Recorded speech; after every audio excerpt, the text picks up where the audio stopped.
It began, as many thoroughly disagreeable things in England do, with a pot of overbrewed tea and an irreproachably clean nursery.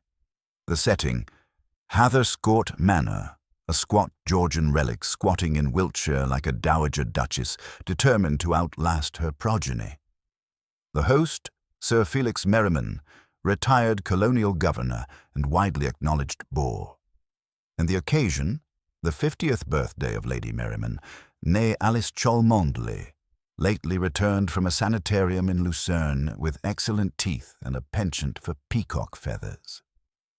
The guest list was predictably ghastly.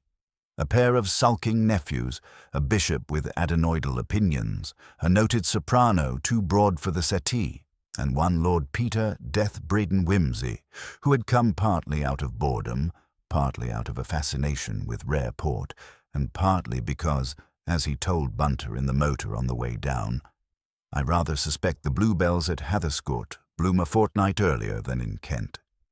These are the mysteries worth pursuing." The discovery occurred not long after luncheon. Tea had been laid in the south parlour with ruthless punctuality. Toasted muffins were circulating with the same weary solemnity as the bishop's opinions on co-educational choirs. Lady Merriman was discoursing on the delicate symbology of Oriental ceramics when a housemaid named Ivy burst in, pale as blancmange and rather more articulate. "If you please, my lady," she quavered, "it's Miss Partridge. In the nursery. There's been a most dreadful fall." Miss Augusta Partridge, the children's nanny, was not known for gymnastics. She was, in fact, the sort of woman who gave off the disapproving aroma of starch and boiled milk, and whom children instinctively obeyed, at least until the age of 6, when they learned evasion. Yet there she lay, a sprawled and oddly jointed form at the base of the nursery's narrow back stairwell, her neck grotesquely turned and her spectacles lodged halfway across the polished floor like a pair of accusing eyes. "She must have slipped," said Dr. Hartley, after making all the small, respectful noises one does over the recently lifeless. "Neck broken instantly. Tragic business. Awful step for someone of her age. That staircase is a beast." Inspector Danvers, summoned from the nearby village of Morton Wick, agreed. "Nasty fall, no doubt. No railing worth the name. One can quite see how it might happen, especially with them waxed floors." He looked around, satisfied. Nothing to indicate otherwise. Bunter, meanwhile, having hung Lord Peter's hat and acquired tea of a suitable temperature and pedigree, said nothing. Wimsey, crouching beside the corpse, drew a single gloved finger across the banister. "Polished recently," he murmured. "Only yesterday, my lord," said Ivy, who had recovered enough to blush. Wimsey sniffed. Marvellous stuff, beeswax. Brings out the soul in mahogany, and occasionally the devil in mankind." He turned, scanning the room. Nothing broken, nothing misplaced. A wooden Noah's Ark sat half open on a low table. A frayed velvet armchair stood beside the window. The fire was cold, the curtains open. A half-finished embroidery sampler, oddly juvenile, rested on the sill. It said, "Be sure thy sin shall find thee out," in cheery pinks and greens. "I suppose," said Wimsey lightly, "that the dear lady had no, terrors of the night. Visions of faceless men, obsessions with sins past." Lady Merriman blinked. "Goodness, no. Miss Partridge was the most reliable creature. She said nothing unusual at all this morning. Took the children out for air, returned at 11:30, and retired to the nursery. Quiet as a lamb. As lambs often are," murmured Wimsey, "just before the slaughter." Inspector Danvers shifted. "There's no call for that, my lord. The doctor said it was a clean accident." "Of course," said Wimsey, rising. "Clean as a boiled egg. Though I confess I wonder, why was she descending the back stair at that hour? And why, if she slipped, are there no scuff marks, no broken nails, no displaced rug? She must have missed her step." "Yes, but which one?" Wimsey turned to Bunter. "Do pop up and count them, would you?" I feel that sort of thing matters. Also see whether one creaks more than the others. Yes, my lord. Whimsy picked up the spectacles, inspecting them thoughtfully. And what a curious thing, that they flew precisely halfway across the floor, and yet her cap is still perfectly pinned. Danvers frowned. You think she was pushed? Whimsy smiled faintly. My dear Inspector, I think someone was very careful, and when people are careful, painstakingly so, it often means they've something to hide. He paused, then added as if it were a passing fancy. Also, who embroiders fire and brimstone samplers in a nursery? The bishop coughed. Quite proper, I should think. Instills a sense of moral hygiene. Indeed, said Whimsy with a flicker of mischief, though sometimes it instills something else entirely. Outside, the bluebells stirred in the breeze. Upstairs, the children were kept quiet, and in the nursery, where no child would sleep again that night, the faint scent of beeswax lingered beneath the smell of death. Whimsy remained in the nursery longer than the others.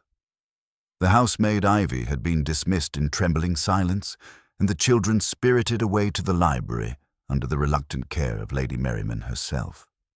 Even Inspector Danvers, grumbling about city gents making a fuss over a simple stumble, had wandered off to confer with Dr. Hartley and to phone in a preliminary report from the estate's front office. Bunter reappeared at the nursery door with the quiet tread of one who might have been a ghost had he not borne the subtle scent of Macassar oil. There are 17 steps, my lord, he said softly, all in excellent repair. I found no loose carpet tacks or irregular creaks, save one, the fourth from the top, which gives a distinct groan beneath the right foot when trod at a central angle.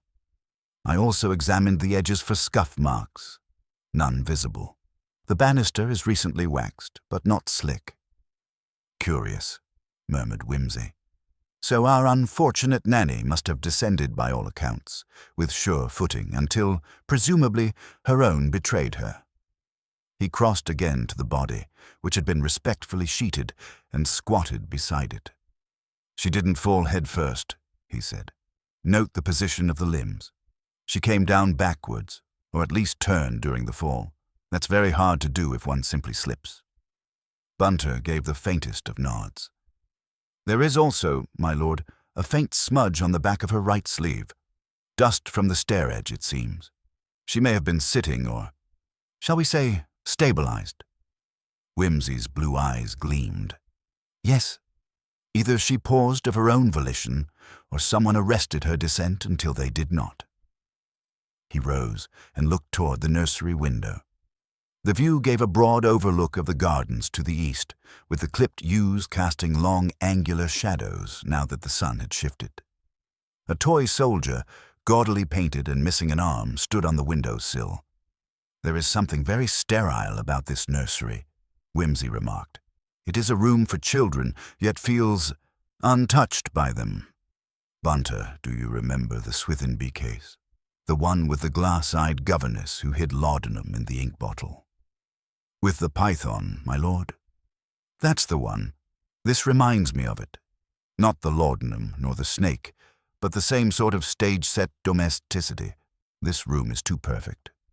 He turned, surveying it once more. The ark was still open.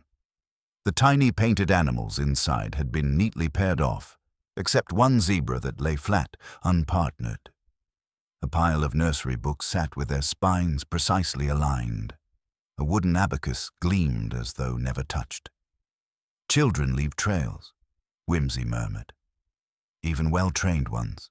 A nursery ought to feel lived in. Haphazard.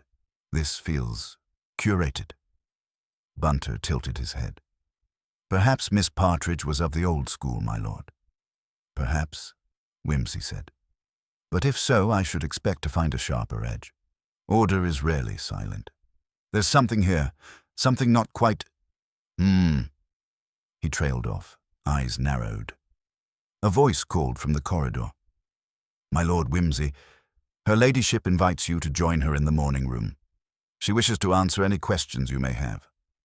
Whimsy exchanged a glance with Bunter. Excellent. Let us go quiz the peacocks. Lady Merriman, in her morning room, resembled a faded portrait of her younger self, trapped forever in an Edwardian oval frame. She was dressed as ever in one of those colours, cerulean or heliotrope, that make one think of exotic birds and difficult weddings. Her hands were long and somewhat too thin for comfort. They twisted a fan of ostrich plumes as she gestured to Whimsy to take the chair opposite. "I must say, Lord Peter, I feel quite unnerved," she began. "Miss Partridge has been with us nearly a decade. Not a whiff of drama. Perfectly Protestant, tepid in every opinion, and never, to my knowledge, failed to call the children in at 5 sharp. She was hired before or after your return from Lucerne?" Whimsy asked conversationally. "Oh, before. Years before. She was employed during Felix's final post in India. I found her through an old governess agency. Dunmore and Spragg, I believe. She came with splendid references. Swiss, if you can believe it. Had a frightful name at first, Parkzinsko or some such. We anglicized it. She didn't mind." "How progressive," murmured Whimsy. "And had she any family?" "None that she mentioned. She was a widow, I think. Or perhaps a spinster. Honestly, one doesn't ask.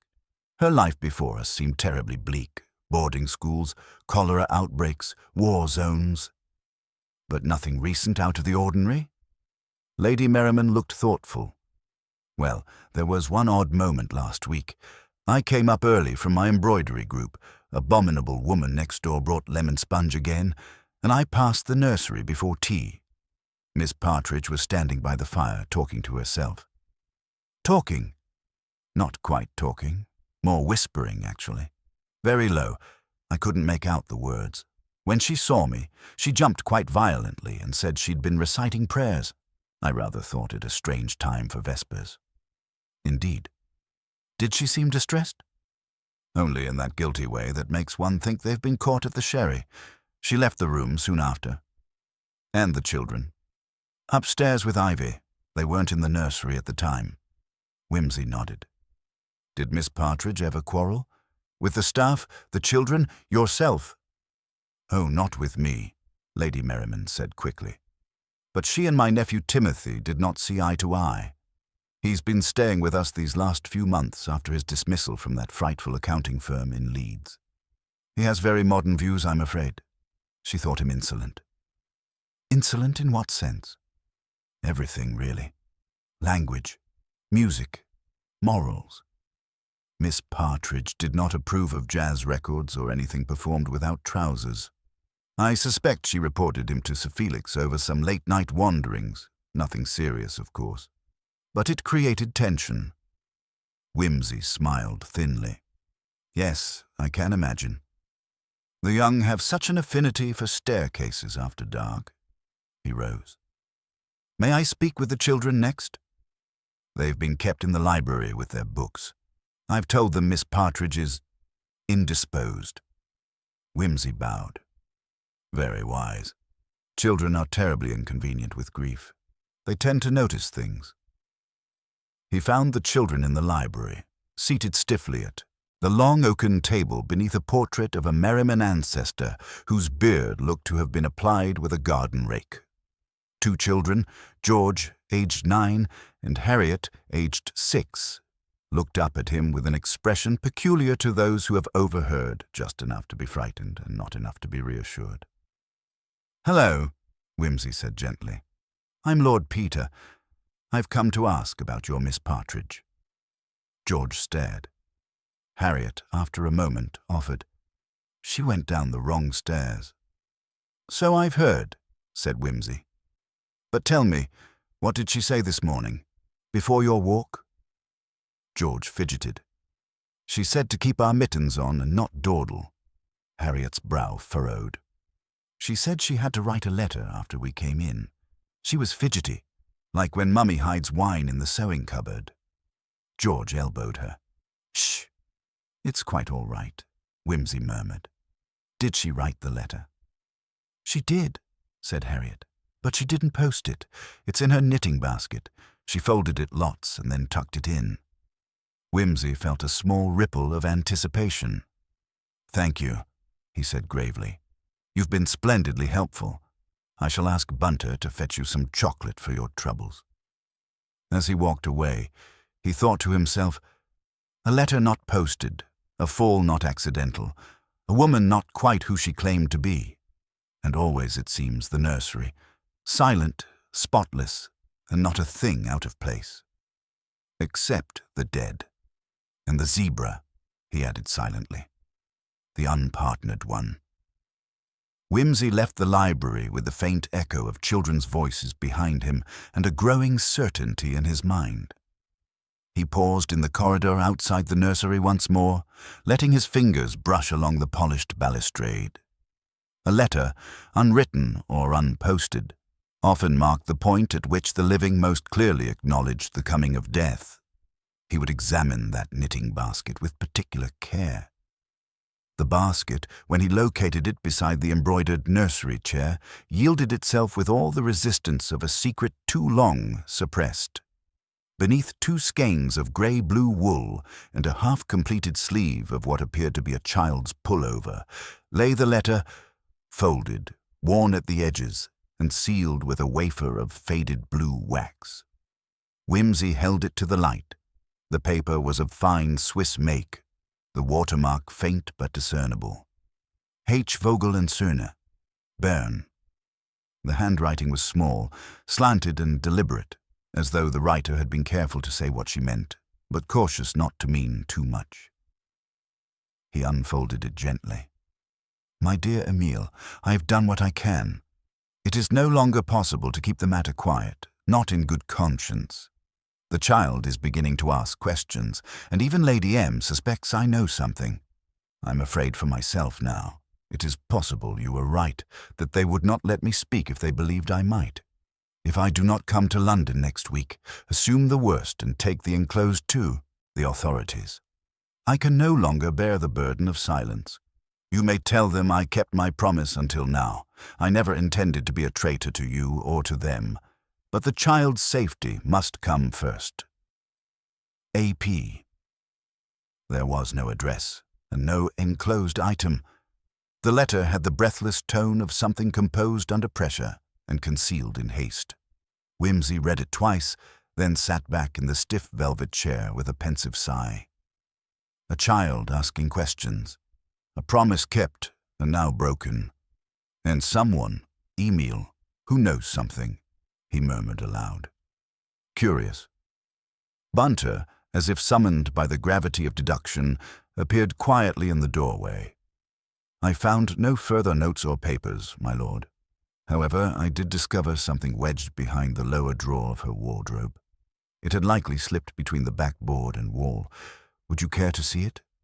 Whimsy stood, eyes alight. Indeed, let us have it. Bunter produced a small black and white photograph, worn at the corners. It depicted a group of 6 women in nursing uniforms, the sort issued in Switzerland and Belgium during the war, standing in front of a tent bearing the Red Cross.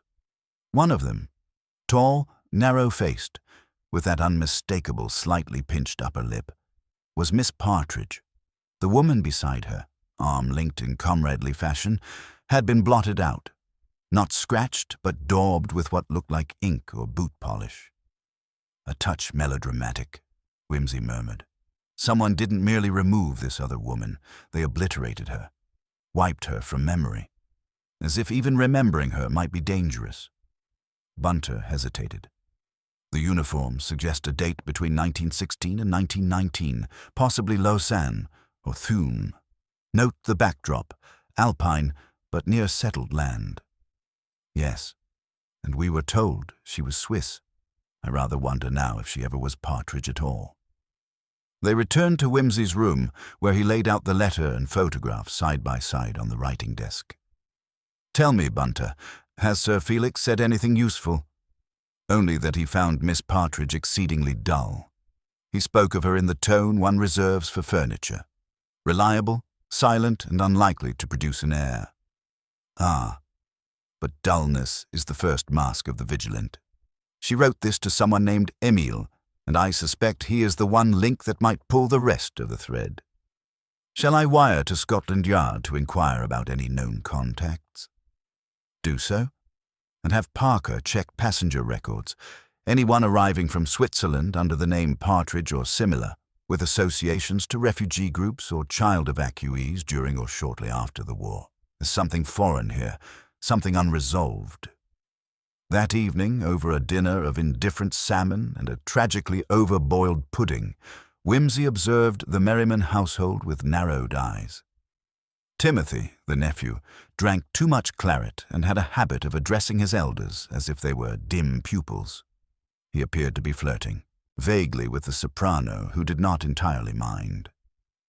The bishop was absorbed in a theological dispute with Sir Felix about ecclesiastical Latin.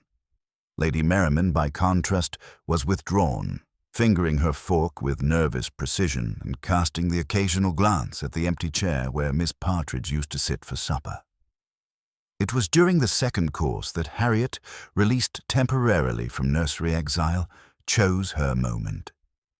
"Mummy," she said loudly, "why did Miss Partridge say that George wasn't really George? Was she being silly?" Every conversation in the room died. Lady Merriman turned pale. "What on earth are you talking about, Harriet?" Whimsy, very slowly, laid down his fork. "She said he wasn't her real boy," Harriet continued matter-of-factly. "She said it when she thought we weren't listening, but we heard her through the door. She said, 'You are not my charge. They gave me the wrong one.'" A long silence. Then Sir Felix gave a sharp laugh. "Absurd. Children's babble. The woman must have been losing her mind." "Must she?" said Whimsy softly. "Because it seems to me Miss Partridge knew rather too well what she was doing.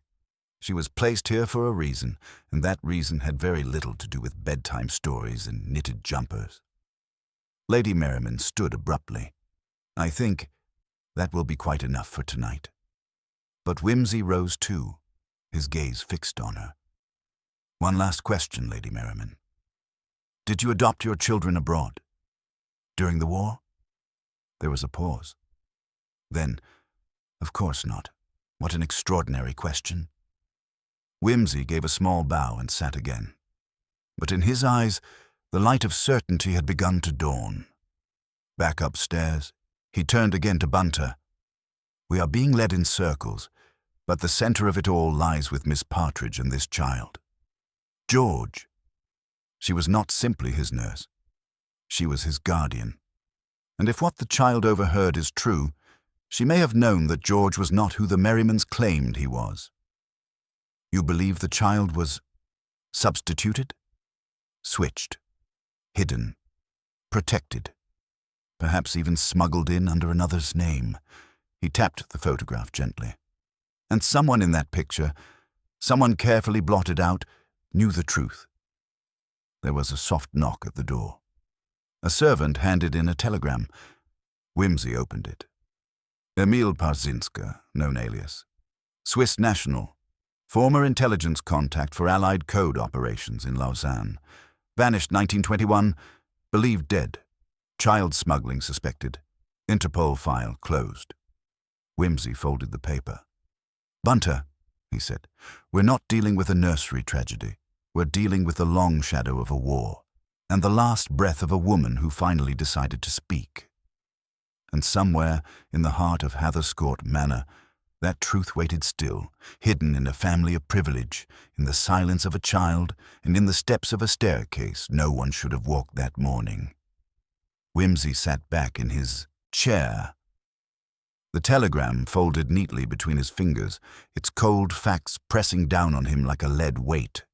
The name Emil Parzinska had shifted from a cipher in a letter to a shadowy figure with a past tangled in war, espionage, and vanished lives.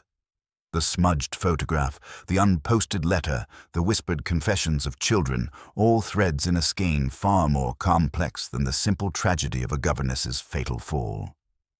He looked across the room at Bunter, who stood by the window, the pale evening light outlining his steady frame. "The telegram confirms much of what we suspected, but it raises more questions than answers. Emil was not just any acquaintance. He was part of an intelligence network, and Parzinska, Miss Partridge, she was linked to it too. Bunter nodded. The implication being, my lord, that Miss Partridge's duties extended well beyond nursery care. Indeed. Whimsy's gaze flicked to the closed door. It also implies she was under constant threat. If Emile disappeared under mysterious circumstances and was suspected of child smuggling, she may have been protecting something, or someone. He rose and began to pace, hands clasped behind his back. Let us consider the children, Harriet and George. If the letter's hint is true, George is not truly George Merriman. What reason could the family have for such concealment? And why would Miss Partridge bear the burden of secrecy? Bunter spoke carefully. The children were born during the war years, my lord. The family's presence abroad was well documented, but nothing public about adoptions or substitutions, which makes it all the more necessary to inquire discreetly. Whimsy paused, tapping a finger against his chin. Timothy's presence at the estate is curious. Dismissed from Leeds, described as insolent and at odds with Miss Partridge. Could he have sensed something? Or perhaps he is the family's internal watchdog. The door opened, and Lady Merriman entered, a faint flush coloring her cheeks despite the gravity of the day. I hope I'm not interrupting, Lord Peter. Not at all, Lady Merriman. Please sit. Whimsy gestured to the chair. We are merely piecing together some puzzles concerning Miss Partridge. Might I ask you to be candid? She nodded, folding her hands tightly in her lap. I will do my best. Whimsy wasted no time. Have you ever suspected, or been informed, that George might not be your biological child? Lady Merriman's composure faltered for a fraction of a second before she answered. I can neither confirm nor deny. Such matters are delicate. Felix and I have always endeavored to protect the children's privacy, especially given the political sensitivities surrounding the war. Political sensitivities? Bunter echoed. Lady Merriman glanced toward the window, her voice dropping to a whisper. There are rumors. During the Great War, many families found themselves entangled with displaced persons, refugees, even espionage. Sometimes children were sent to England to be raised away from danger. It was not always considered proper to speak of these things openly. Whimsy leaned forward. And Miss Partridge's role in this? She was our protector in those matters, more than a governess. She was a trusted guardian of a secret that could have caused scandal or worse if it were revealed.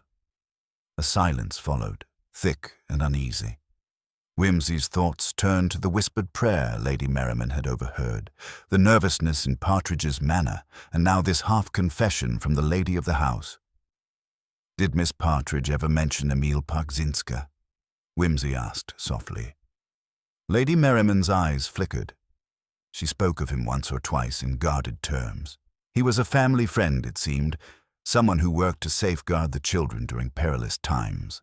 But beyond that, she was tight-lipped. And Timothy? Whimsy pressed. His disagreements with Miss Partridge. Could they have been connected to this secret? Lady Merriman hesitated. Timothy has always been headstrong. Perhaps he suspected there was more to the story than he was allowed to know. I suspect he resented the constraints placed on him here. Whimsy glanced at Bunter. It appears our game is afoot, not only in the nursery, but within the household itself. Lady Merriman sighed deeply. I wish I could offer more, but I fear revealing this secret could do far more harm than good. As often is the case, Whimsy agreed. The truth is a blade double-edged. After she left, Whimsy and Bunter returned to their quiet deliberations. The day had already grown long, the shadows stretching further into corners of the house that seemed to hold more than dust and echoes. We must speak with Timothy, Whimsy decided. His attitude and presence suggest he may hold a key. If he harbors resentment, it may be born of knowledge or suspicion. Later that evening, Whimsy found Timothy alone in the smoking room, a fire sputtering weakly in the grate and the faint aroma of cheap tobacco filling the air. Timothy regarded the detective with a mixture of curiosity and disdain. So, Lord Peter, he began, what brings you to bother me? I'm no better company than the embers. Whimsy smiled. unperturbed. "I seek understanding, Timothy. Your disagreements with Miss Partridge, were they merely personal or tied to something deeper?" Timothy flicked ash into a crystal tray. "She was an old prude with eyes everywhere. I didn't take kindly to being watched like a boy under a microscope." "And the nursery?" "A cage," Timothy replied bitterly. "Full of secrets nobody's supposed to talk about." Whimsy nodded slowly. "Secrets involving the children?" Timothy hesitated, then his eyes darkened. "There's talk, quiet, behind closed doors, that George isn't really George. That he was swapped out somehow. It's family gossip, the sort you're not meant to believe unless you want to be disinherited or shunned." "Do you believe it?" Timothy laughed harshly. "I don't know what to believe anymore. But I do know that Miss Partridge was protective of that child. More than protective. Fearful. She kept that letter, didn't she? The one addressed to Emil." "How do you know about the letter?" Whimsy asked, intrigued. Timothy shrugged. "Word gets around. Housemaids talk when they're afraid. Miss Partridge was nervous these last weeks. I thought she might crack under the strain." Whimsy leaned forward. "And you? Were you afraid?" Timothy stared into the fire. "No, I was angry. Angry that I was kept out of the loop, angry at the hypocrisy. I wanted to know the truth, but this family, it's all about appearances." Whimsy saw his chance. "And what about this morning, Timothy? Where were you when Miss Partridge fell?" Timothy's face tightened. "Out for a walk, like always. I wouldn't harm her, not even if she deserved it." Whimsy allowed himself a small, knowing smile. "Perhaps. But accidents often have witnesses or causes, more complex than they seem." When Timothy excused himself, Whimsy settled into his chair, thoughts racing. The dynamics within Hatherscourt Manor were shifting like sand beneath his feet. A hidden child, a governess's secret past, a nephew bristling with resentment, and a family desperate to keep the past buried. The next morning brought a cold clarity.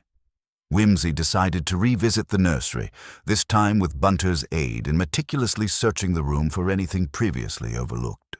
They found a small concealed compartment beneath the floorboards near the window, an old hidden box, dusty and locked with a rusty clasp. Bunter's deft fingers worked to open it, revealing inside a bundle of documents, photographs, and a small locket. Whimsy carefully unfolded the papers. Letters, official documents from Swiss authorities, and what appeared to be coded messages written in a cipher he recognized from his war experience. "These are intelligence files," Whimsy whispered, "not meant for idle eyes."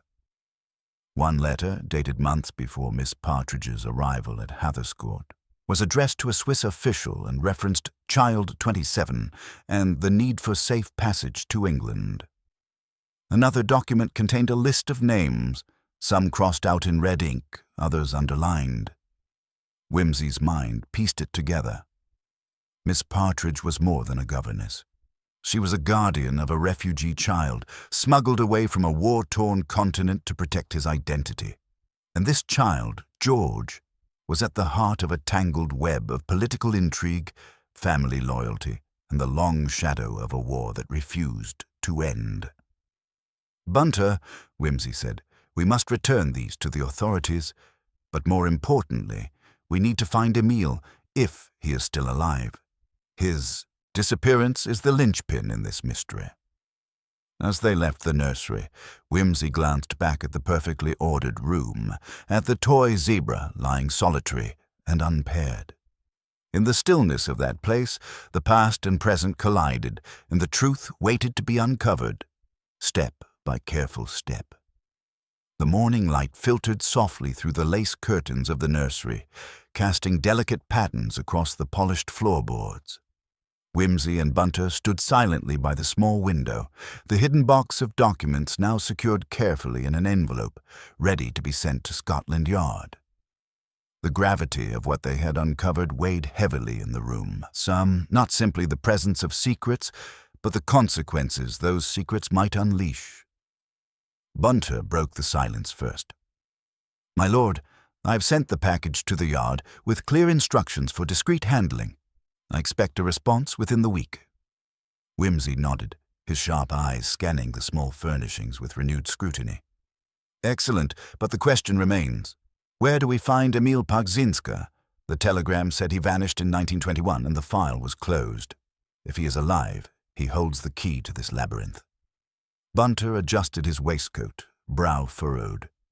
"Should we broaden our inquiry to the refugees and displaced persons who entered England around that time? There may be leads in immigrant registries or among the Swiss expatriate community here." "Indeed," Wimsey agreed, walking slowly toward the door.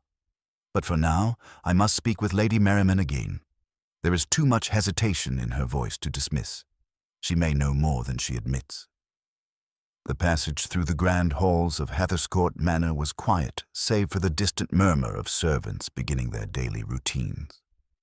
Wimsey's footsteps echoed softly on the marble floor as he approached the drawing-room where Lady Merriman awaited, her hands folded demurely on a tapestry-covered chair. "Lady Merriman," Wimsey began, taking a seat opposite her, "I hope you will forgive my persistence, but there are shadows in this household that must be addressed directly. The child Harriet's words last night suggest that Miss Partridge was burdened with a secret not easily borne." Lady Merriman's pale fingers twitched. "You are perceptive, Lord Peter. Miss Partridge was loyal to a fault, but loyalty to what and whom was a complicated matter. You must understand, the years of war fractured families and forced many into impossible decisions." Wimsey inclined his head. "And the child, George, your son, was he truly yours by birth? Or was he the ward of this household in a different sense?" Lady Merriman hesitated, then whispered, "George was brought to us under extraordinary circumstances. We were entrusted with his care to shield him from dangers that extended beyond our understanding or control. To reveal more would risk harm to those still living." The detective allowed a moment of silence, knowing better than to press too hard. "You speak of dangers, but is it possible these dangers still linger within these walls?" Her eyes darted briefly to the door before returning to his. "The past is never truly past, Lord Peter. It clings like ivy, silent and persistent." A knock interrupted their conversation. The butler entered quietly, carrying a small envelope. "Lady Merriman, a telegram for you, if you please." She took it with a trembling hand and broke the seal. Her face paled further as she read. She glanced up at Wimsey, her composure cracking. "It appears the past is pursuing us still." Wimsey reached out, his curiosity piqued. "May I?" She nodded faintly. The telegram read, "Emil Pagzinska, located in London, requesting urgent meeting. Will disclose matters concerning Miss Partridge and child 27. Signed, Inspector Lestrade." A spark of hope lit Wimsey's eyes. "At last, we are closer than we thought." Lady Merriman folded the telegram carefully. "You must be cautious, Lord Peter. Whatever you uncover may unravel the delicate fabric holding this family together." "I am prepared," Wimsey replied with quiet resolve, "for truth often demands sacrifices." Later that afternoon, Wimsey and Bunter prepared to meet with Inspector Lestrade in a modest office near Scotland Yard. The narrow streets and crowded cityscape outside bore little resemblance to the stately calm of Hatherscourt Manor, yet beneath the urban bustle lay the same undercurrents of secrets and fears. Lestrade greeted them with a weathered smile, his eyes sharp and knowing. "Lord Peter, Bunter, glad you could come. Emil Pagzinska was brought to our attention by a retired Swiss official living here. He recognized the name and alerted us." "Is Emil willing to talk?" Wimsey asked. Lestrade nodded. "Yes, but he is wary. Disappearing in 1921 was a choice born of necessity, not cowardice. He fears reprisals, even now." Whimsy's mind turned to the layers of espionage, child protection, and political shadows tangled around the Merriman household. We must assure him that the matter is handled discreetly. Lives depend on it. Lestrade agreed. We have arranged a meeting at a neutral location. Tomorrow at noon. The next day, Whimsy and Bunter arrived at a modest cafe in Soho. Inside, they found Emile, a lean man with a lined face, eyes sharp with the wary intelligence of a survivor. Emile rose, offering a hand. "Lord Peter, thank you for coming." Whimsy shook it warmly. "The pleasure is mine. Your name has appeared often in our inquiries." Emile smiled thinly. "That is not always a good thing." He gestured for them to sit. "What do you wish to know?" Whimsy began gently. "Miss Partridge entrusted us with her story. We believe she was protecting a child, George Merriman, who was not as he seemed. Is this true?" Emile's eyes darkened. George was not the biological child of the Merrimans. He was the son of a family hunted by those who wished to silence them. He paused. The war created orphans and displaced many. Children like George were sent abroad to safety, often under assumed identities. Miss Partridge was assigned as guardian to ensure he was protected. "Why the secrecy?" Bunter asked. "Because the people who sought George's family were ruthless, powerful enemies from the old regime. If discovered, the child's life would have been forfeit." Whimsy leaned forward. "And Lady Merriman and Sir Felix? Were they complicit?" Emile shook his head. They were allies, willing to harbor the child, but cautious. The secret was a heavy burden. Whimsy considered Emile's words carefully. "And your disappearance?" "I was forced underground when the threat intensified. I could not risk exposure." "Miss Partridge's death, was it an accident?" Emile's expression tightened. "I fear not. The circumstances were suspicious." The weight of his admission settled between them. Whimsy's mind raced. "We must find out who would benefit from silencing Miss Partridge."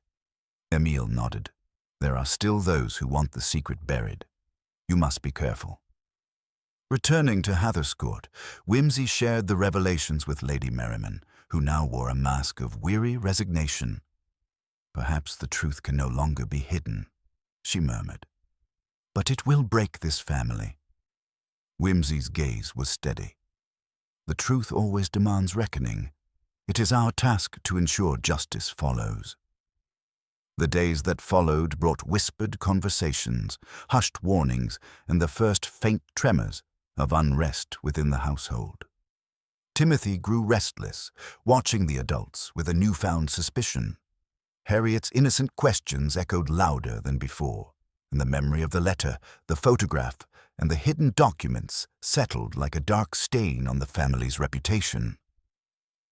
One evening, as Whimsy sat alone by the fire, pondering the tangled web of loyalty and betrayal, a sudden, sharp knock at the door startled him. It was the maid, breathless and pale. "My lord, you must come quickly. There is someone at the gate, claiming to bring urgent news." Whimsy rose, his heart quickening. The past was no longer a shadow, but a force rushing headlong into the present, carrying with it the promise of revelations and the danger that always accompanies them. He exchanged a look with Bunter. "It seems our quiet investigation is about to become very loud indeed." The late spring evening cast a cool blue shadow over Hatherscourt Manor, the sprawling estate that had long worn its dignity with a quiet, unspoken pride.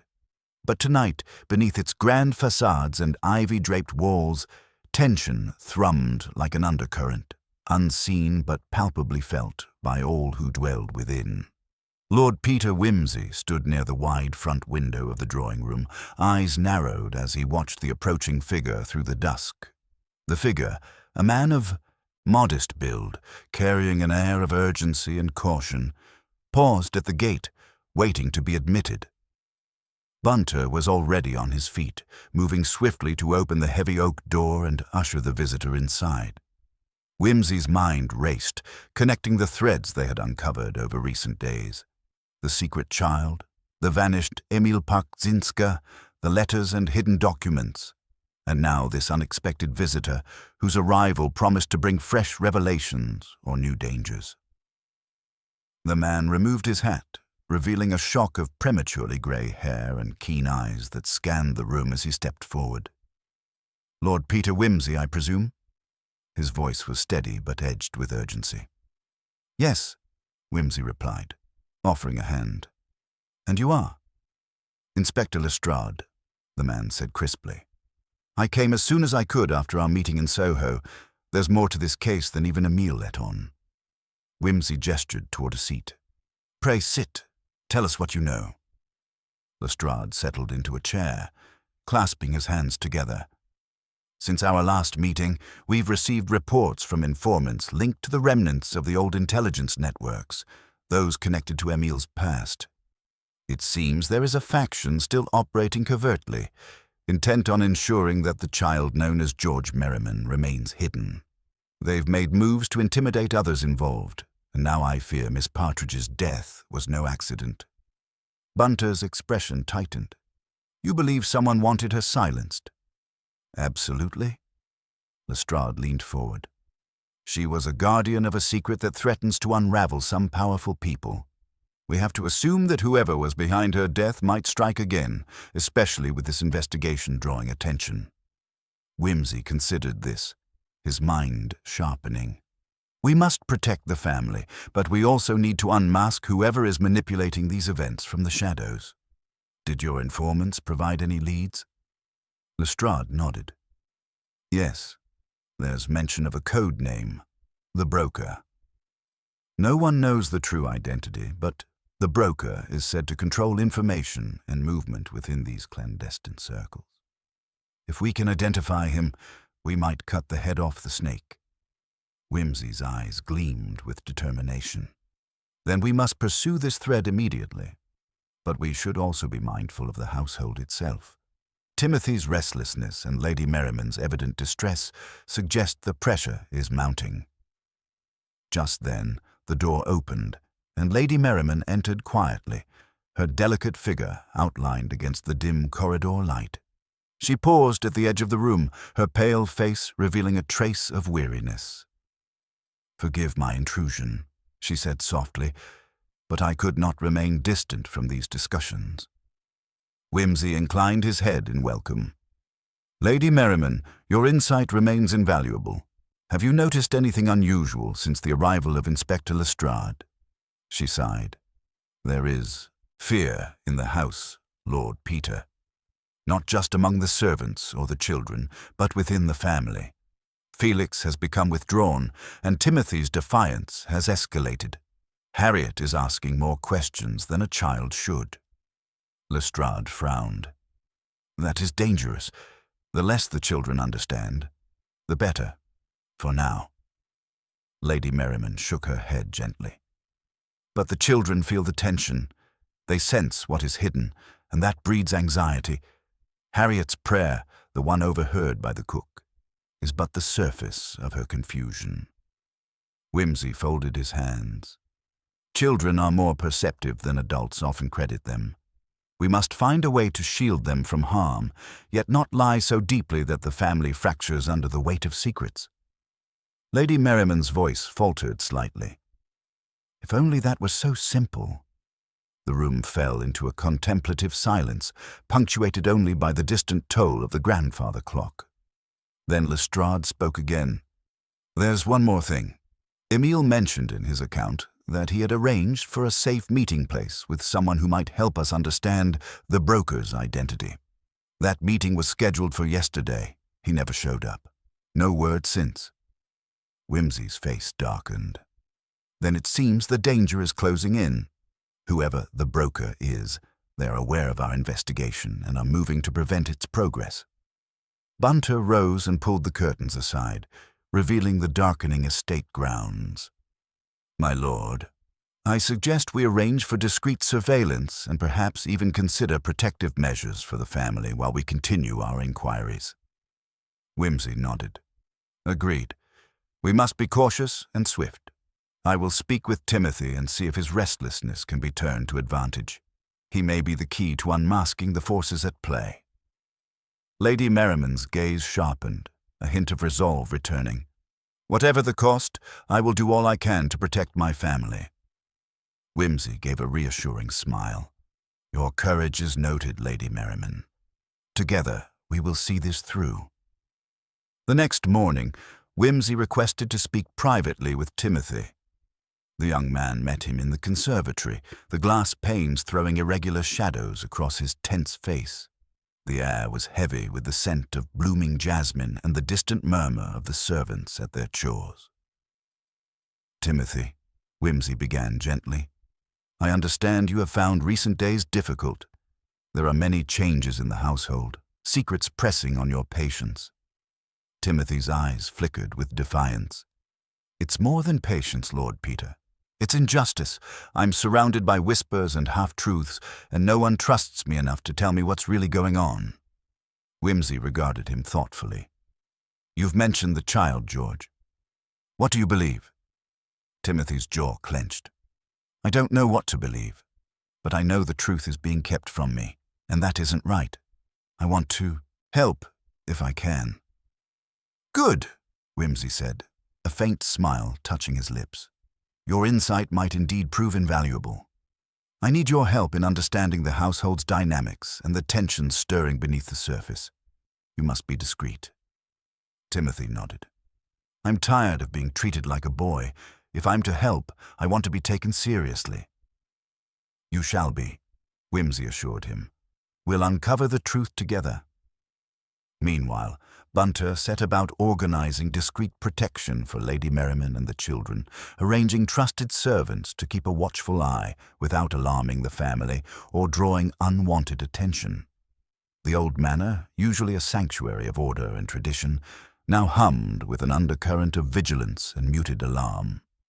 Days passed with a nervous tension settling over Hatherscourt.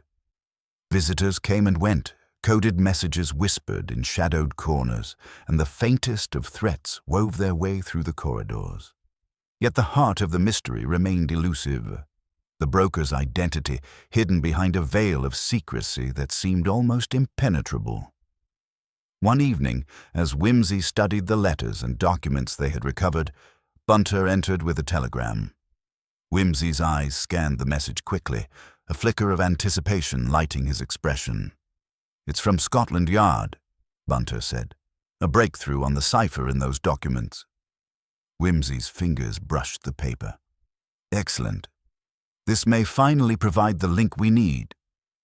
The decoded message revealed a list of names, several familiar to Whimsy from his wartime intelligence days, and a series of dates and locations indicating meetings and transfers of information. Among them was a name marked with a red cross. Edward Fawcett, a man who had served in British intelligence before the war and whose career ended under mysterious circumstances. Whimsy leaned back, considering the implications. Edward Fawcett. I knew of him. A man with a shadowy reputation and many enemies. If he is the broker, we have found our target. Bunter nodded. "Shall we pay him a visit?" "Yes," Whimsy said, rising. "But we must proceed with caution. Fawcett is dangerous and will not surrender his secrets lightly." Later that night, under the cover of darkness, Whimsy and Bunter made their way to a modest flat in a less savory part of London. The street lights cast a pale glow over the cracked pavement, and distant voices echoed from nearby pubs and tenements.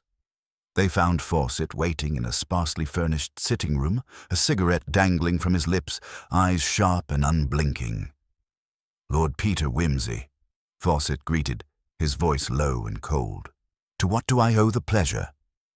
Whimsy's gaze was steady. "Mr. Fawcett, or should I say, the broker, we know of your role in these affairs. The child hidden under false identities, the deaths, the threats, all point to your hand." Fawcett smiled thinly. "You think you know the whole story, Detective? You have no idea the forces you meddle with." "Perhaps," Whimsy replied smoothly. "But I intend to uncover it all. The truth will out." Fawcett's smile vanished. "You should beware, Lord Peter. Some truths come with a price." The two men measured each other silently, a battle of wills unfolding in the cramped room. Bunter's hand rested lightly on his coat pocket, where a concealed revolver waited if needed. At last, Fawcett leaned forward, eyes gleaming with challenge. "Ask your questions, but remember, every answer will draw you deeper into the darkness." Whimsy settled into the chair opposite, steeling himself for the revelations to come. The web of secrets surrounding George Merriman was about to unravel, and the price of uncovering it might yet prove devastating. Fawcett's cigarette smoke curled languidly in the stale air as he fixed Whimsy with a gaze that was at once calculating and tired. "You want answers, Lord Peter? Very well. But do not mistake my willingness to talk for weakness." He tapped ash into a chipped tray, the motion deliberate and slow. Whimsy inclined his head, offering a faint smile that held the faintest edge of challenge. "Neither do I. We are both players in a game that demands precision and nerves of steel." Fawcett's eyes flicked briefly to the door, then back. "Very well. Ask." "Let us begin with your involvement in the disappearance of Emil Partzinska," Whimsy began, voice measured.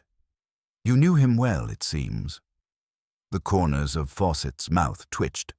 Emil was a liability, too curious for his own good and foolishly trusting. He found out something he ought not have, and that put him in danger. "And that something?" Whimsy pressed. Fawcett's expression darkened. "A dossier. Names, places, transactions, evidence of complicity reaching far beyond what anyone wants to admit. A poisoned chalice for those involved. Emil intended to expose it, which made him a target. Which brings us to the child, George Merriman." Fawcett's gaze narrowed. "The boy is collateral, an inconvenient reminder of past sins. The family has gone to great lengths to protect him. No surprise there. They fear what the truth would do to their reputation. So you serve as the broker to maintain this veil of secrecy?" Whimsy's tone held an inflection of ironic detachment. "I serve my own interests," Fawcett replied. "Control information, control power. Simple as that." Whimsy's eyes flicked to Bunter, who remained silent but alert in the corner, fingers lightly brushing the revolver hidden beneath his jacket. The moment was tense, fraught with the quiet danger that accompanied revelations of this kind. "Tell me about the planned meeting Emil never attended," Whimsy said, returning to the earlier topic. "Who was he supposed to meet?" Fawcett hesitated. Then a shadow of reluctant respect crossed his face. "A woman named Miriam Holt. She was once part of our circle, but vanished years ago. If she still lives, she may hold the key to dismantling the network. Do you know where she might be found?" Fawcett shook his head slowly. "No. She's gone underground, perhaps anticipating her own demise. If you seek her, you must be prepared for ghosts, both literal and figurative." Whimsy gave a dry chuckle. "Your warnings are appreciated, but not unexpected. We'll find her yet." The conversation shifted, with Fawcett offering fragmented details about covert meetings, coded correspondence, and the intricate web of alliances that bound the conspirators together. He spoke of times when loyalty was currency and betrayal a common trade. Yet even as he spoke, a new disquiet entered Whimsy's mind. Something about Fawcett's narrative seemed rehearsed, incomplete, as if deliberately designed to mislead or distract. Rising to his feet, Whimsy extended a hand. "Thank you, Mr. Fawcett. Your cooperation, though grudging, is noted." Fawcett accepted the handshake with a grip that was firm but wary. "Do be careful, Lord Peter. The closer you get to the truth, the more perilous the path." Outside, the night air was crisp, carrying the distant clang of church bells. Bunter and Whimsy exchanged a glance as they made their way back to the waiting car. "What do you make of him?" Bunter asked quietly. Whimsy's expression was contemplative. Fawcett is a man who has survived by adapting to shadows. He reveals enough to be useful but conceals far more. We must be vigilant. Back at Hatherscourt Manor, the atmosphere had shifted. The household felt thinner, more exposed, like a fabric stretched tight over a frame, ready to tear. Whimsy called a private meeting with Lady Merriman and Timothy in the library. The flickering firelight threw dancing shadows over the rows of leather-bound volumes, lending a Gothic veneer to the gathering. "Lady Merriman, Timothy," Whimsy began, "our inquiries have taken us beyond the safe confines of this estate. We have uncovered a network of deceit and danger reaching far into the past." Lady Merriman's hands tightened around the armrests of her chair. "Is the threat still imminent?" "Yes," Whimsy replied. "More so than ever. But knowledge is our greatest weapon. We are close to identifying the forces at work." Turning to Timothy, Whimsy's eyes bore into the young man. "Your restlessness is understandable, but it may also be your greatest asset. You move unnoticed where others hesitate. I ask that you observe, listen, and report anything unusual, no matter how trivial it may seem." Timothy nodded, the weight of responsibility evident in his posture. "I will do what I can, Lord Peter." Lady Merriman rose, pacing slowly. "What of Miriam Holt? Can she be found?" Whimsy's gaze darkened. "That remains uncertain, but we shall make the search our next priority." As the meeting concluded, Whimsy's thoughts returned to the mysterious prayer Harriet had uttered, its words seeming to echo a warning or a plea. There was a subtle undercurrent of something deeply human and fragile amid the tangled intrigue. In the days that followed, Timothy's reports became more detailed. He noticed changes in the servants' demeanor. Furtive glances, hushed conversations halted abruptly when he approached. The cook's unease grew, and even the usually stoic gardener seemed burdened by secrets. One afternoon, Timothy reported a peculiar incident. In the West Wing corridor, he had overheard voices arguing quietly. A woman's voice, sharp and controlled, confronted a man whose replies were clipped and defensive. "What is the meaning of this?" Timothy had asked himself. "And why does fear tremble in the air?" Whimsy pondered these fragments, sensing that the tension was reaching a crescendo. The arrival of Fawcett had changed the dynamics, forcing hidden allegiances to shift. A few nights later, Whimsy arranged a discreet midnight vigil in the library, inviting only Timothy and Bunter to join him. The manor was shrouded in silence, save for the soft ticking of clocks and the occasional creak of settling timbers.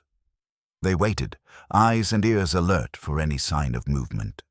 Hours passed without incident until a faint tapping sounded at the library window. Whimsy motioned for silence and approached the pane. Outside, a shadowy figure beckoned urgently. The window, usually bolted shut, was ajar. With Bunter's cautious assistance, Whimsy opened the window fully to admit the visitor, a slender woman cloaked in a dark shawl, eyes wide with urgency. "Lady Miriam Holt," Whimsy murmured. She stepped inside, closing the window behind her. "I've come because time runs out," she whispered. "The web tightens, and those who seek to silence the past grow bolder." Whimsy studied her keen features, the trace of lines etched by years on the run, the determination burning behind her guarded expression. "Tell us what you know," Whimsy urged. Miriam took a deep breath. "Emil's death was no accident. He was betrayed by someone within this house, someone who feared exposure more than anything. The child, George, is a symbol of that betrayal." Timothy's eyes widened. "Who, Lady Miriam?" She hesitated, then whispered, "Look to the one who stands closest but hides the deepest secrets." The phrase lingered in the air like a challenge, leaving Whimsy with more questions than answers. As dawn crept through the windows, the fragile veil of night lifted, revealing the harsh reality. The truth was nearer than ever, and the final unmasking approached with relentless inevitability. The first pale light of dawn seeped through the tall windows of the library as Whimsy stood beside Miriam Holt, the urgency of her arrival still echoing in the room. Timothy lingered nearby, his youthful face pale and drawn, the weight of the secrets now pressing heavily upon him. Outside, the manor remained shrouded in a fragile calm, but Whimsy knew better than to trust such quiet. It was the stillness before the storm. Miriam's gaze was steady, her voice low but unwavering. You must understand, Lord Peter, that what I tell you will change everything you thought you knew about this family, about George, and about those who have guarded him. Whimsy nodded. We are prepared. Speak freely. She took a slow breath and began. Emile's discoveries threaten to expose not just old wartime dealings, but a betrayal that runs deep within Hatherscourt itself. George is not merely a hidden child. He is the linchpin of a deception that has preserved power and protected secrets better left buried. Timothy shifted uneasily. You said Emile was betrayed from within. Who? Miriam's eyes darkened. There is one among you, closest to the Merrimans, whose loyalty is a mask for darker ambitions. Someone who has used their position to manipulate, to control, and to silence anyone who threatened exposure. Whimsy's mind raced, the pieces falling rapidly into place. The figure Miriam alluded to had to be someone with access, influence, and the means to act unseen. Lady Merriman, Felix, Timothy, each is under suspicion, but the shadow extends beyond them. Miriam nodded. The betrayal is more subtle than brute force. It is woven into the family's very fabric. I have watched from afar, waiting for the right moment to intervene, but time runs thin. Whimsy folded his hands, weighing the implication. We must tread carefully. To accuse without proof would destroy the family and risk losing the child's safety. Miriam's lips pressed together. Proof is scarce, but the truth is a fire that will burn all who hide in darkness. As the morning sun brightened the room, Whimsy's thoughts turned inward, reflecting on what he had seen and heard, the secret meetings Timothy overheard, the sudden changes in the servants' behavior, the coded letters from Fawcett, and now Miriam's warnings. The threads all converged on a complex tapestry of deceit and silent menace. The day moved forward with a tense urgency. Whimsy and Bunter convened quietly to plan their next steps. Bunter, ever methodical, proposed a discreet examination of the manor's lesser-known passages and hidden rooms, places where secrets might be concealed and where the betrayer might have left a trace. We must search thoroughly, my lord, Bunter advised. These old houses hold many whispers. Whimsy agreed. I will speak with Lady Merriman. We need her cooperation if this is to succeed. Lady Merriman met Whimsy in the morning sunlight pouring into the morning room, her composure fragile but resolute. I fear the foundation of my family is crumbling, she said softly. If there is a traitor among us, I will not rest until the truth is brought to light. Your strength is commendable, Whimsy assured her. We will proceed with utmost care. In the meantime, I would ask you to observe closely those around you, noting any behavior that strikes you as unusual. She nodded. I will. Later, as the household carried on with an uneasy normalcy, Whimsy and Bunter began their inspection. The manor's corridors, dim and lined with ancient portraits, whispered secrets with every footstep. Behind heavy tapestries and beneath floorboards, they sought signs of concealed correspondence or hidden passages that might explain how information and danger moved through the estate undetected. In a narrow corridor behind the servants' wing, Bunter discovered a loose panel revealing a small, dust-covered cavity containing a bundle of letters tied with faded ribbon. Whimsy took the letters carefully and began to sift through them. The script was elegant, dated several years prior, but the content was troubling, a series of coded exchanges referencing the boy, the arrangement, and the pact. These letters suggest someone within the household communicated with outside agents, Whimsy mused. Could this be the betrayer's handiwork? Bunter's eyes narrowed. And the handwriting? Wimsey studied the ink and style. Familiar, but elusive. It matches none of the servants. It could be Felix's or Lady Merriman's, but we must compare. Meanwhile, Timothy's restlessness grew, fueled by the mounting tension and his own desire to act. One evening, he confided to Wimsey a conversation he had overheard near the West Wing, a heated exchange between Felix Merriman and a shadowy visitor, whose face he could not discern. They spoke of final arrangements and securing the child, Timothy said. Felix sounded angry, but the visitor was calm, almost threatening. Wimsey's brow furrowed. Felix Merriman has always been protective, but this hints at deeper complicity. Days later, Lady Merriman herself approached Wimsey privately, her face pale and her voice tremulous. I have found a letter addressed to Felix, hidden in my husband's study. It speaks of silence in exchange for loyalty, and hints at a meeting in the dead of night. Wimsey took the letter and read it, noting the cryptic language and the unmistakable tone of menace. This confirms our suspicions, he said quietly. Felix may be involved in more than protection. He may be the key to the betrayal. That night, Wimsey arranged for Timothy to shadow Felix discreetly. The young man followed Felix as he slipped quietly from his room, moving toward the old stables on the estate's edge. Hidden in the shadows, Timothy observed Felix meeting with the shadowy visitor Timothy had described. The visitor produced a small package, and the two exchanged curt words before parting ways. Timothy returned with urgency. They are planning something secret and possibly dangerous. Wimsey's mind raced. We must intervene before this final arrangement threatens the boy or the family. The next evening, Wimsey confronted Felix in the drawing room, the fire casting flickering light over his stern features. Felix, we know about your meetings and your role in this conspiracy, Wimsey stated calmly but firmly. The betrayal you have perpetuated puts George and the entire family at risk.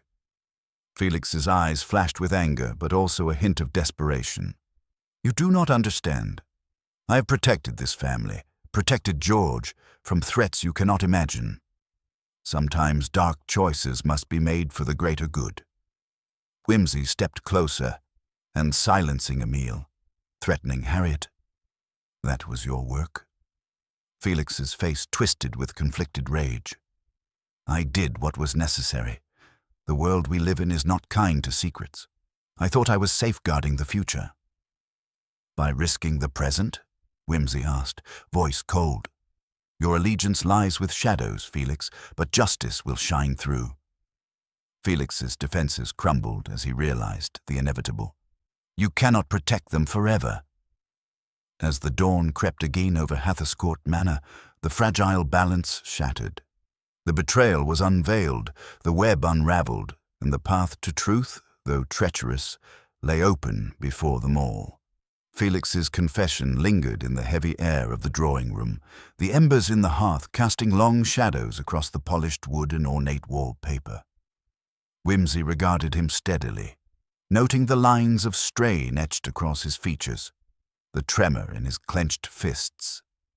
It was clear that this was no simple villain, but a man torn by loyalty, fear, and a desperate desire to control a spiraling fate. Felix, Wimsey said quietly, your actions have endangered more than just yourself. Emile's death, Harriet's silencing, it is a chain of violence bound to break this family apart. But there is still a path forward, if you choose it. Felix's gaze faltered for a moment, then hardened again. And what would you have me do? Confess and watch everything crumble? The family name, the legacy, it's all built on sacrifices like these. Not sacrifices, Wimsey corrected gently. Betrayal. You believed you were protecting George, but in truth you have placed him at greater risk. Felix shook his head bitterly. You don't understand the enemies outside these walls, the forces that would see us destroyed if the truth came to light. Whimsy's expression remained steady. Then let us confront those forces with clarity, not secrecy and fear. We need evidence, allies, and a plan. Before Felix could reply, the door opened abruptly. Lady Merriman entered, her face pale but resolute. "I overheard enough," she said. "Felix, this cannot continue. If we do not face the truth together, we will lose everything." Her words seemed to strike a chord. Felix's shoulders slumped slightly as if a great weight lifted, but the path ahead was still shrouded in uncertainty. Whimsy stepped forward. "We must move quickly. Miriam Holt's return was timely, but the danger has only intensified. We need to protect George and bring those truly responsible to justice." He turned to Bunter, who had been silently observing in the background. "Have you arranged for additional security?" Bunter nodded. "Discreet, but vigilant. The manor's exits are monitored, and a trusted few stand ready." Timothy entered the room, breathless from his vigil. "Lord Peter, I overheard Felix's conversation last night. They plan to move George tonight, away from Hatherscourt." A hush fell. Whimsy's mind raced. This was the moment to act. "Lady Merriman, I must ask you to stay here and safeguard the house," Whimsy said. "Timothy and I will intercept this transfer. Bunter, prepare to assist where needed." The evening descended quickly, cloaking the estate in darkness. The wind whispered through the ancient trees, and the manor seemed to hold its breath. Whimsy and Timothy moved silently through the grounds, shadows among shadows, guided by Timothy's earlier observations. They reached the stables, the scene of the clandestine meeting Felix had with the shadowy visitor. There, beneath a sliver of moonlight, they saw a group gathered, 2 men loading a small crate onto a waiting vehicle. The crate's rough wood suggested something valuable, perhaps fragile. Whimsy signaled to Timothy to stay back as he approached, his voice calm but authoritative. "What is the meaning of this?" One man spun around, eyes narrowing in the moonlight. "Who are you to interfere?" Before tensions escalated, Bunter's voice cut through the darkness as he emerged from cover, flanked by 2 constables. "I believe we have some questions to ask." The men exchanged glances, realizing the game was up.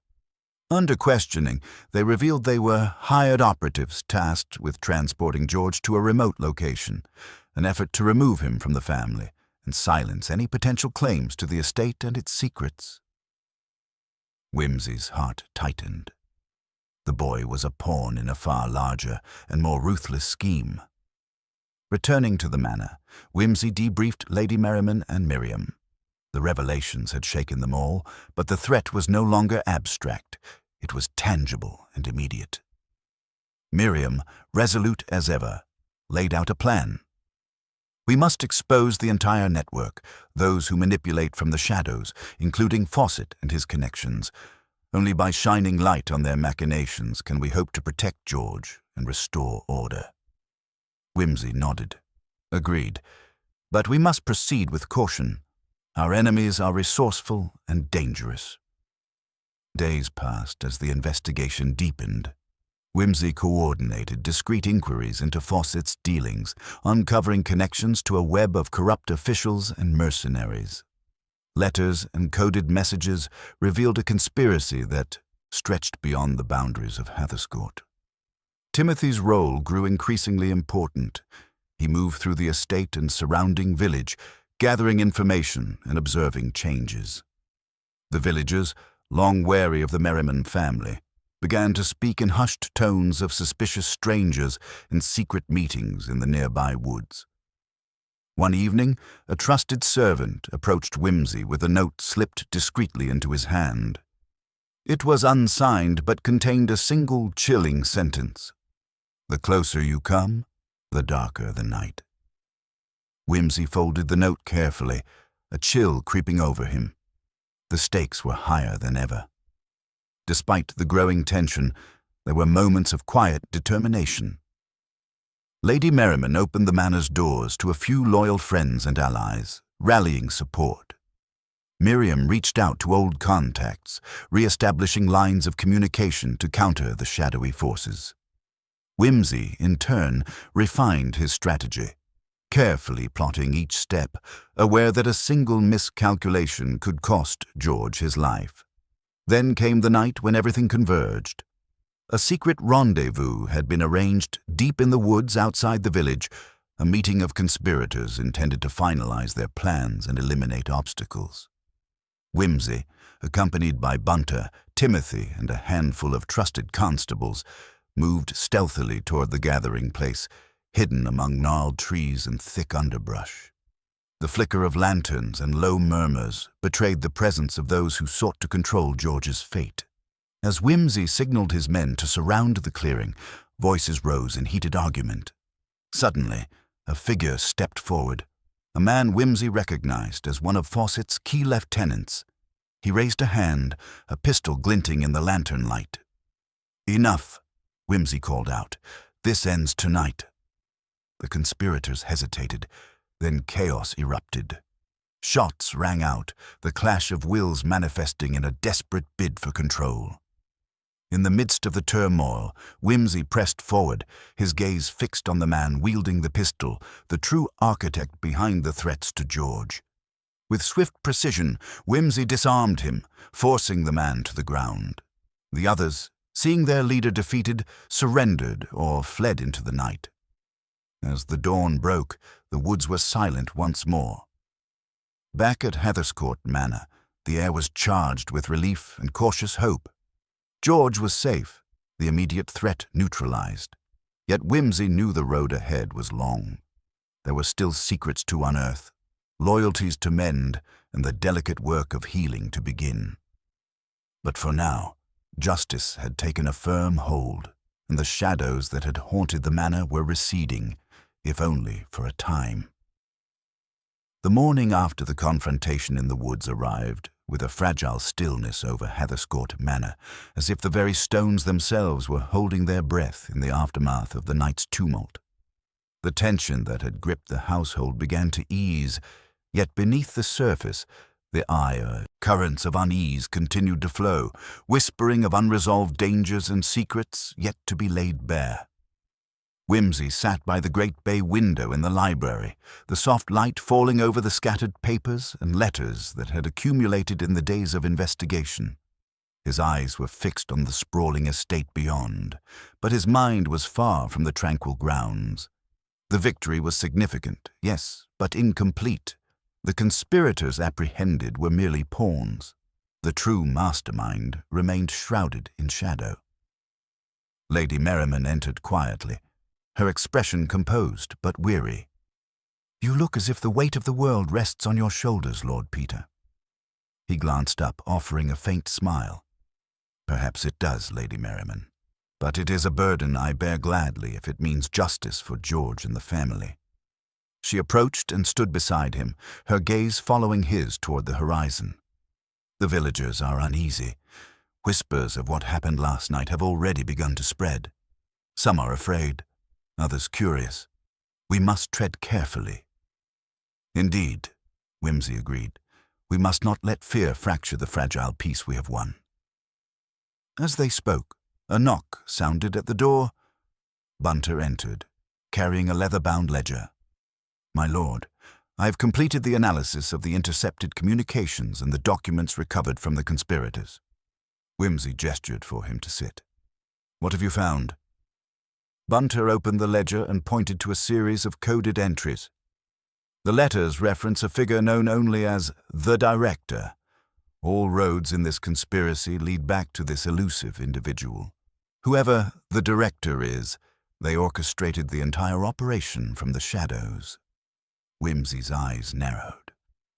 "And no one has yet revealed themselves as this Director." "Not directly," Bunter replied. "But there are clues, references to financial transactions, travel logs, and encrypted messages that suggest someone within the higher echelons of society, someone with access and influence beyond the estate." Lady Merriman's face tightened. "Do you think it could be someone in our circle?" "It is a distinct possibility," Whimsy said gravely. which makes it all the more urgent to uncover the truth. The hours that followed were a blur of meetings and strategizing. Wimsey resolved to question the household staff again, focusing on those whose loyalties might have shifted or been compromised. Timothy volunteered to assist, his eagerness tempered by the seriousness of their task. Late in the afternoon, Wimsey summoned Felix Merriman to the library. Though his earlier confession had softened Felix's resistance, there remained much to unravel in his tangled web of allegiance and deception. "Felix," Wimsey began, "you have been honest about your part in the conspiracy, but there remains the question of the director. Do you know who this person is?" Felix hesitated, the conflict evident in his eyes. "I only know that the director is the one who gave the orders, the one who stood to gain everything from George's removal. Have you ever met this individual?" "No," Felix admitted. "I was only a trusted lieutenant, given instructions but kept in the dark regarding the leader's identity." Wimsey studied him carefully. "There is someone who wanted to keep even you ignorant, Felix. Someone who feared betrayal from within." Felix nodded slowly. I suspect it is someone close, someone with a vested interest in the estate's future." Before Wimsey could press further, a servant entered with a message. It was a summons from Miriam Holt, requesting an urgent meeting in the drawing room. Wimsey and Lady Merriman exchanged glances and made their way to the appointed room. Miriam awaited them, her expression grave. "I have discovered something that may change everything," she said, drawing a small folder from her bag. Among the intercepted documents, there was a report from a confidential informant, one that implicates a figure you would least suspect. She opened the folder, revealing photographs and correspondence that connected a respected family friend, Lord Ashcombe, to the director. Wimsey's breath caught. Lord Ashcombe was a man whose reputation for philanthropy and discretion was known far beyond these walls. To suspect him was unthinkable. "Why would he involve himself in this?" Lady Merriman asked, her voice tight. "Power," Miriam replied bluntly. "Control over the estate and the fortune it represents. The child, George, is the key to that power." Wimsey paced slowly, his thoughts churning. "We must confront Lord Ashcombe, but cautiously. He is dangerous and well-connected. We need irrefutable evidence." Timothy, who had been quietly listening, spoke up. "There is a gala tonight at Ashcombe House. Many influential figures will be present. It might be an opportunity." Wimsey considered the suggestion. "Yes, we can attend under the guise of social visitors, observe and gather intelligence." Preparations were swift. Wimsey and Timothy donned their formal attire, blending effortlessly into the elegant world of the Ashcombe estate. The grand ballroom sparkled with crystal chandeliers and the murmur of polite conversation. Wimsey scanned the crowd, noting the subtle interactions, the exchanged glances, whispered conversations, and guarded smiles that often spoke more than words. They soon spotted Lord Ashcombe, a tall man with silvered hair and an easy charm. Yet beneath the surface, Wimsey detected a calculating glint in his eyes. As the evening unfolded, Wimsey and Timothy discreetly gathered fragments of information. A brief conversation overheard, a coded message slipped beneath a drink coaster, a hurried exchange in a secluded corridor. It was enough to confirm the suspicions. Lord Ashcombe was deeply enmeshed in the conspiracy, and the gala was more than a social event. It was a gathering of allies and co-conspirators. Returning to Heatherscourt, Wimsey shared his findings with Lady Merriman and Miriam. "We have what we need to expose Lord Ashcombe," he said, "but it must be done carefully. One wrong move, and he will vanish into the shadows once again." The next days were a tense dance of preparation and vigilance. Legal counsel was sought discreetly, allies were called upon, and plans were made to bring the truth into the light without causing irreparable harm. Then, just as the net was closing, an unexpected visitor arrived at Hatherscourt. Detective Inspector Harding summoned by Whimsy to provide official support.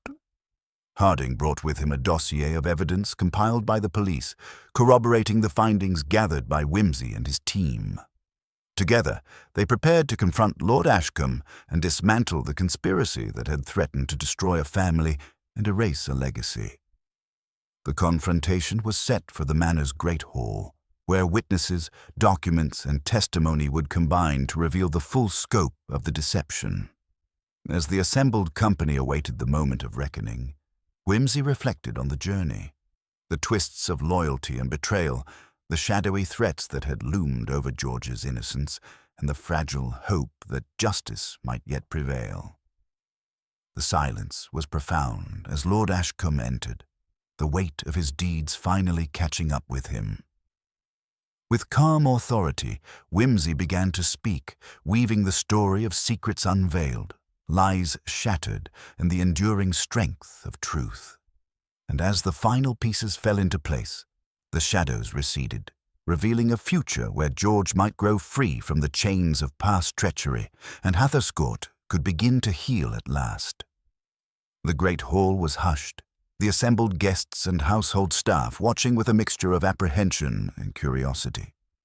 Lord Ashcombe stood near the hearth, his composure strained but defiant, as if daring the very walls to betray him. Whimsy, impeccably poised, moved to the center, the faintest trace of a sardonic smile playing on his lips. "Ladies and gentlemen," he began, voice calm yet authoritative, "we find ourselves at the terminus of a rather intricate dance, one choreographed by ambition, greed, and the desperate hope to control the future of Hatherscourt Manor." He turned to Ashcombe, fixing him with a gaze both penetrating and wry. "You, my lord, have long cultivated an image of philanthropy and gentility, yet behind this veneer lies a calculating mind, one that sought to manipulate not merely property or fortune, but the very life of young Master George." A murmur rippled through the room, but Whimsy continued unperturbed. Through careful examination of intercepted correspondence, eyewitness testimony, and the inconsistencies in alibis previously overlooked, the tangled threads of your conspiracy have been unraveled. Your orchestration of the threats, the attempts to discredit the family, and the deployment of your henchmen have all been laid bare. Ashcombe's facade faltered, a flicker of anger and desperation flashing in his eyes. "These are mere accusations, baseless and slanderous." Whimsy raised a gloved hand, silencing the protest. "Not so, my lord. Consider the discrepancy in the clocks within the West Wing, the intentional misalignment designed to mask your nocturnal movements, the missing salver from the drawing room used to convey coded messages, the soundproofing of the servants' quarters installed under your direction to muffle inconvenient noises." He paused, letting the weight of his words settle. "Most tellingly, the double identity of your closest confidant, who has since confessed under scrutiny, confirms your direct involvement. No longer can these machinations be hidden behind the polite smiles of society." The room was silent save for Ashcombe's labored breathing. Then, with a defeated nod, he said, "Very well, Lord Peter, the game is up." Whimsy inclined his head. "Justice, like a finely cut diamond, requires all facets to be examined. Today, we have done just that." As officers stepped forward to take Ashcombe into custody, Whimsy turned to Lady Merriman and the gathered company. "It is a bitter truth that human nature often conceals darker depths beneath genteel appearances. Yet it is also a truth that reason and perseverance shall always bring light to shadow." Later, as the manor settled into a quieter peace, Whimsy strolled the gardens with Lady Merriman. The sun dipped low, casting long shadows that seemed less foreboding now. "Do you ever tire of these dark affairs?" she asked. Whimsy smiled, lighting a cigar with deliberate elegance. "My dear Lady Merriman, it is precisely these shadows that give brilliance to the light. And besides, as the bard reminds us, the play's the thing." With that, he tipped his hat and vanished down the garden path, leaving behind a world once again set to rights, though forever marked by the echoes of truth uncovered.